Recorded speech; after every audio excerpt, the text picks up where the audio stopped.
반갑습니다, 여러분. RS입니다. 오늘 나스닥은 0.5% 상승으로 마감했습니다. 다우가 제일 강했고 그 다음 S&P, 나스닥 순입니다. 오늘 밤 발표되는 CPI 둔화 예상이 많고 7월 금리 인상은 거의 확정인 상태에서 물가가 잡힐 것이라는 기대감에 상승했습니다. TQ는 1.4% 정도 상승했고 40불을 다시 돌파했습니다. 이 부근에서 정말 오래 머물렀습니다. 테슬라의 경우 움직임이 미미했습니다. 270불 근처입니다. SOXL은 거의 안 움직였습니다. 0.08% 상승 마감했고 스파이의 경우 약상승으로 442불입니다.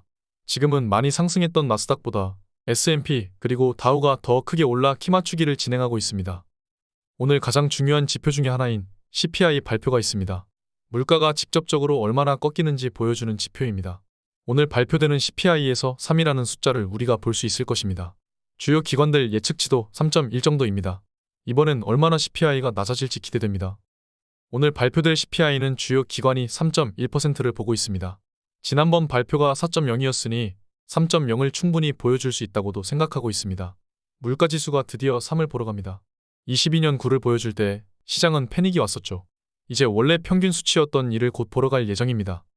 원래 물가지수 CPI는 시장이 그렇게 중요하게 보던 지표가 아니었습니다. 지난 30년 동안 박스권 안에 있었기 때문이죠. 그 박스를 뚫고 나와서 갑자기 주목을 받게 된 것이죠. 앞으로 그 중요성은 점점 더 사라질 겁니다. 원래 주목받지 않았던 지표였기에 시장은 이제 점점 잡혀가는 물가지수를 보기보단 기업과 실적을 볼 것입니다. CPI에서 이전부터 말씀드린 주거비 하락이 클 것으로 기대가 됩니다. 주거비 반영은 늦게 된다고 말씀드렸죠.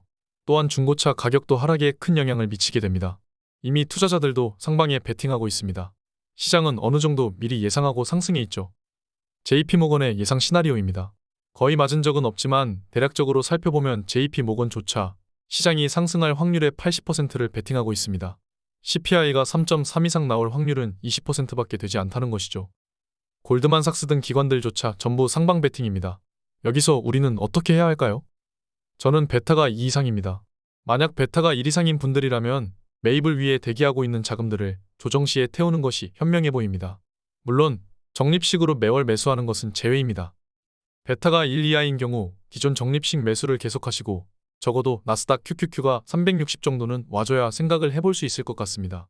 제가 말씀드리는 것은 적어도입니다. 연준은 계속 금리를 올려야 한다고 이야기하고 시장은 무시하고 있습니다. 이러한 와중에 미국 물가는 계속 잡혀가는 신호가 나오고 있습니다. 물론 자산 가격이 다시 폭등하기 시작하면 물가는 잡히지 않고 다시 폭등할 것입니다. 연준은 이대로 자산 가격이 폭등하는 것을 바라만 보고 있지 않을 것입니다. 어떻게든 조정이든 폭락이든 조장할 가능성이 높죠. 그래야 더 큰 상승이 오게 됩니다. 이 점을 아셔야 합니다. 그러나 인플레를 이길 자산은 성장이 몰려있는 나스닥이라는 사실 또한 알아야 할 것입니다. 인플레를 타고 성장하는 것이 자산입니다. 부동산도 주식도 인플레에서 현금은 쓰레기라는 사실을 꼭 아셔야 합니다. 오히려 인플레가 고착화된다면 역으로 우리는 꼭 투자를 해야만 하는 것이죠. 연준과 시장의 줄다리기 속에서 오늘 발표될 CPI가 중요합니다. 같은 방향을 바라보고 있지만 시장은 기다려주지 않습니다. 우리는 여기서 투자 기회를 잘 포착해야 합니다. CPI 발표도 멤버십에서 함께 하시죠. 오늘 여기까지 하겠습니다. 감사합니다. 지금까지 목숨 걸고 레버리지와 테슬라 투자하는 RS 미국 주식이었습니다. 감사합니다.